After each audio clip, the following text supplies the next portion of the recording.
these two individuals up here, they killing the game, obviously in their own industry. I thought it'd be great. We come into Atlanta to talk about the hair industry and the beauty industry. And these two people right here are doing a great job. So I'm gonna let them introduce themselves, starting with Fontina. Hi, I'm Fontina. On Instagram, I'm Slayher with 3 underscores. Hello, my name is Evan-Nicole, also known as the Hair Guru. Born and raised in Atlanta, Georgia, 24. 24 years old, Right. big shout out. Go ahead, Chad. Oh, I'm the hair groupie. Get them keys. So we about to get right into it. First off, I'm gonna get into Fontina a little bit and just give you a little backstory. We're from a city called Lemar, Ohio, population about 40,000 people. So when you get it out of there, you're getting it out the mud, strictly. She's been able to build a following. She got 25,000 followers. She's killing it in the nail industry, teaching her own classes. So I definitely want to get in on that. So Fontina, first off, obviously coming from a small city, what would you say was the driving force to your success? I feel like I've always wanted to be successful as a kid. Mm-hmm. So I knew, like, I grew up in Lima, but I knew I didn't want to be there. Right. So really, myself, it was always in me, Yeah. like, to do something. Yeah. And Not so, work for somebody, just, Yeah, exactly. And so with it being always in you, would you say, like, what was your motivation? Like, what was pushing you?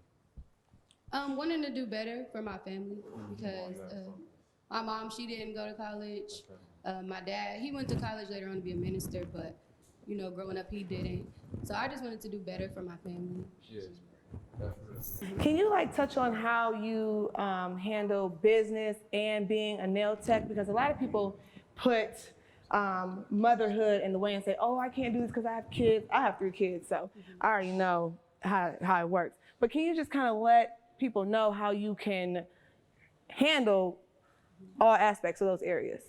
Well, I have 2 kids, one 8 and one 3. Okay. So at first, when I first moved to Atlanta, I only had 1 kid. Okay. Then, while being here, then I ended up getting pregnant with my daughter.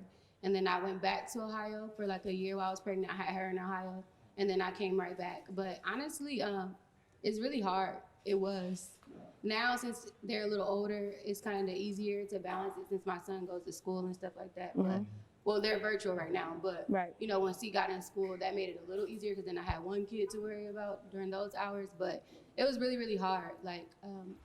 My parents, their dad's parents, they help us a lot. So, honestly, I keep my schedule open 30 days ahead of time. Okay. So I never just open my books for the whole year. I always do it month to month. That way I know, next month I got time to take off my days. Because once I open my schedule, it's over. Right. So I just open it month to month. And then, honestly, when I first started doing nails, I worked 60 to 70 hours a week because I worked at a Vietnamese salon. Okay. So I worked a lot. And my mom kept my son all the time and other family. But it was really hard. Honestly, I almost had I would say a nervous breakdown at one point because I was just so tired. I was working, I never had time for him. And he was young, so, I don't know, it was just really, really hard. But, now, family still helps. Yeah. Yeah, their dad, his parents, they live close. Yeah. So they help us a lot, and then their dad always has them all the time. Yeah. So that just helps me a lot. It definitely helps to have a real good supportive system. And if anybody feel like they don't have family, you always can outsource. There's nannies, there's babysitters, people looking for these jobs. So don't ever think that because I have kids, I can't do anything. Right. Because you can do whatever. I got 3 and I'm here. So you can do whatever. Yeah.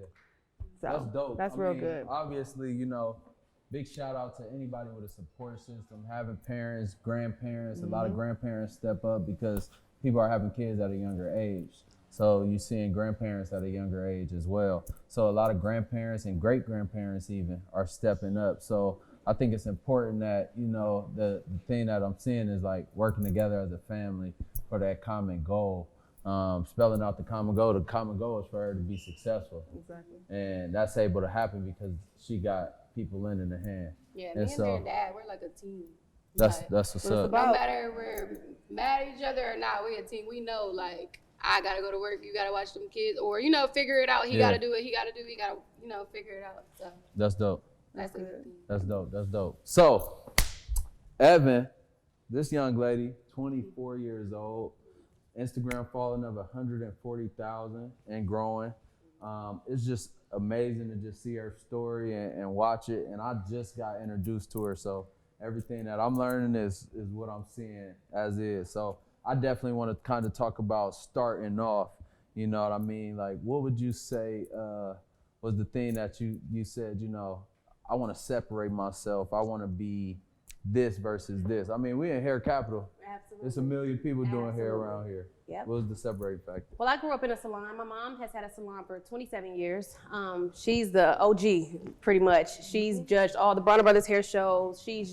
She's won all the hair shows. She's done everything. So I never wanted to do hair because I'm like, I'm sick of being in the salon. I hate it. Yeah. Like, I just hated being in the salon as a kid, or like having clients come pick you up and, you know, your mama can't be at everything. So I never wanted to do hair. And then I ended up getting a job at Foot Locker, loved it, but I was a cashier, so I knew I wanted to deal with money. I'm like, I love just counting it, like, at the end of the day. Yeah. So once I started doing hair, I'm like, okay, I'm kind of talented. Like, I gotta kind of just, I gotta suck it up and just kind of do it. Like, I knew I was talented. My friends was always like, can you braid my hair? Can you do this?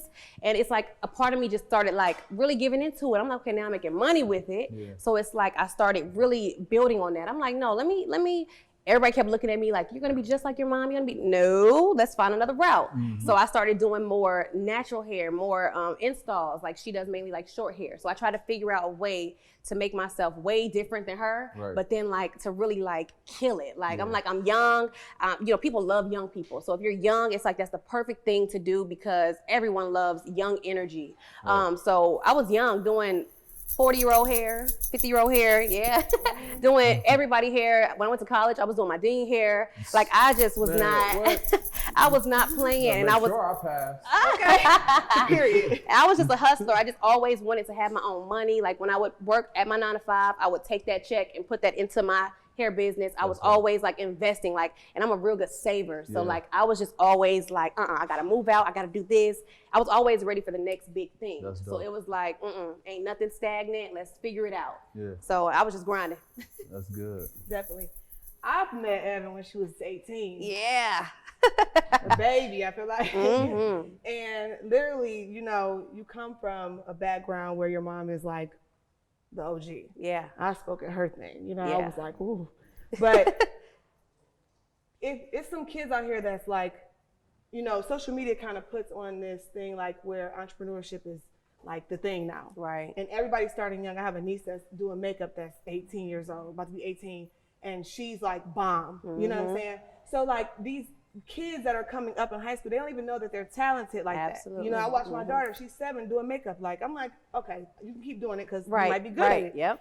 So can you like give some encouragement to some kids that are like, was your age when you started at 17, how to start, you know, and don't get discouraged? Because some parents might be like, no, you can't do this, you gotta, you know, how did you start at 17 for real and like have that confidence, like, I can do this? Gotcha. The biggest advice that I could give would be exactly what my mom always told me: stay the course. I think a lot of times when you're young, you're so focused on like everything else. Like, I have an assistant now, she's 18, she's always talking about this boy, that boy, and I always tell her I sacrificed all of my young years. You know, like, I literally didn't really party, turn up, do but I was focused. And it was like, if you just focus on what you want to do, what you want to be, you know, kind of tune everything else out, tune out the people, the, you know, because I feel like life teaches you who you want to be. Like, you don't wake up one day and just say, oh, I want to go to college. No, people force that on you, or life forces that on you. So it's like trying to really sit with yourself and figure out what you want to do and kind of focus on it.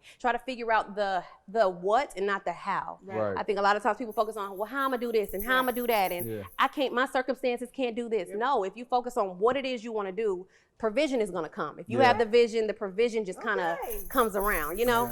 So I'm just very focused and like focus driven. And I think that a lot of times, now that I'm 24, it kind of, it's a bittersweet thing, because then you feel like you're way older than what you really are. I hang with 30-year-olds. I don't hang with 22-year-olds. Yeah. So it's like, I know where I want to be at 30. So I have to hang with people who are there at 30. Like, so it kind of makes it a little bittersweet, because then everybody's like, Evan, you're still young. Like, live your life. And I'm like, no, I got to go get this money. Like, so it kind of makes it hard. But I think being young, you just have to just stay focused. Like, Stop thinking about everything else. Like, just focus on what you want to do. Everything else gonna come later. The money gonna come, the husband gonna come, the kids, all of that's gonna come later. So I think that's where everybody be messing up. Yeah, that's dope. Yeah. Drop Young some keys, people drop some talking keys. today. So we're gonna get y'all one good question apiece, and then we're gonna drop that last key and take a break. All right? Yes. Okay. So Fontina, you know, obviously you built this from the ground up. Now you're here in ATL. What would you say is the future for you? The future. Yeah, like what is it that you hope to create from this brand? Honestly, I want to have a nail salon. I'm kind of working on it now, but I don't know. I want to have a nail salon, but I also love fashion too. Yeah. So I want to get into that also, but definitely have a salon, franchise it out if I can. I want a real nice upscale luxury salon. I don't want to start with something that's like, you know, normal, go in, it's like a little 2 chairs. No, I want to start out with something like big. Because right now I work in a studio. I've been in the studio, you know, for a while now. So I really want to have a nice upscale luxury salon. I want to run it how the Vietnamese people run it. I don't want it to be, you know, I want it very professional. That's kind of like right now, that's where I'm at. You know, I have kids, so I can't really too much plan for myself too much far in advance because they're growing too. So I feel like I have to give them stuff too. I can't just make it all about me anymore. Like if I didn't have kids, then I could, but they're growing too. So I can't try to do too much at once. But definitely right now, I want to open a real luxury, nice salon, starting off, and then eventually go off into fashion while the salon is running, if I can. So I'm gonna drop a key for that. Like, obviously, we see where she at in her career, and she's doing well for herself.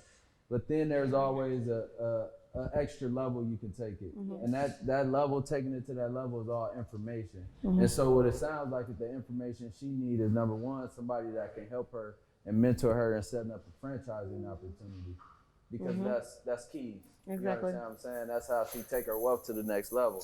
And then number two, it's also being able to show her what that business on that next level look like. So let's make sure, if you watching right now and you are that person, please contact her. We all about helping people and connecting people with the keys, period. As well, and drop what you have coming up too, so they can know.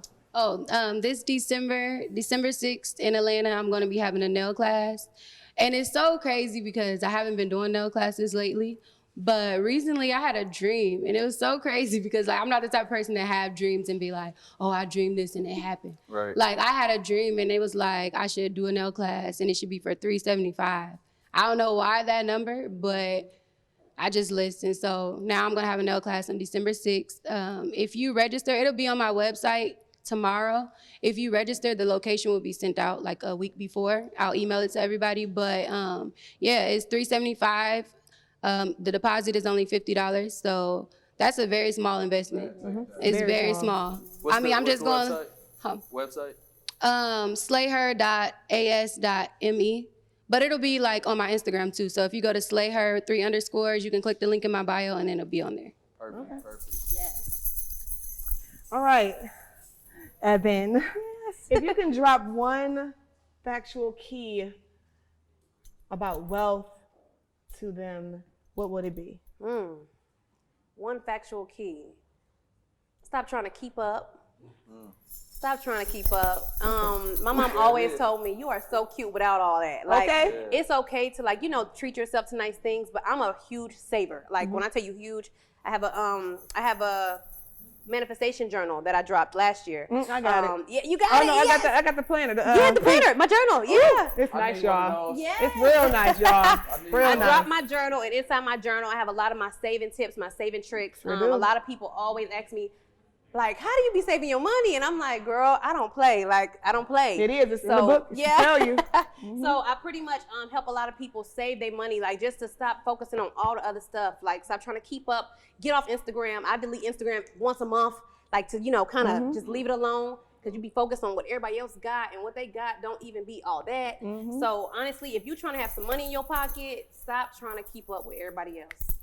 Man, that's a good key. Check these keys. That's the best key. For me, it's seeing somebody second generation. Like, we huge on generational wealth. Our first in-person event, shout out to the team No Limit. Yes. Shout out to Team No Limit. We had Romeo, and we chose Romeo for a specific reason. And it was because he was that second generation. And so then COVID happened, and we was able to bring for our virtual experience Master Pete and Romeo. Then we had Ray J and Willie Norwood, both second generations in their respective industries. And so seeing that success at that level, I feel like yourself at 24 years old, you on such a fast track. Oh, yeah. You know what I mean? Like, we ain't even talking like that 10, 20, 30 million stuff. We talking 100, 200, 300 million dollar stuff, because that's what these contracts are. You know what I mean? And so we all need parts. We can get them parts. And so I just commend you. Obviously, you got your hair business and stuff like that, but even stepping outside and having your own products and stuff and not limiting yourself is what makes everything. We always talk about diversification, and that's what allows you to just continue to build and flood that pipeline for that bread you talk about counting. So definitely want to say thank you for having them as guests. Thank you. Please go follow them. Where they follow you at? I'm The Hair Guru on Instagram, TheHairGuru, 3 U's at the end. And Slay Her 3_. Definitely make sure y'all follow Chaz as well, Chaz. Hair groupie. Yes. The hair my groupie. girl. And myself, CEO My Empire. Also follow us at Keys TO to Black Wealth on IG. We love. Wait till the next segment. We'll be right with you. See you at the top.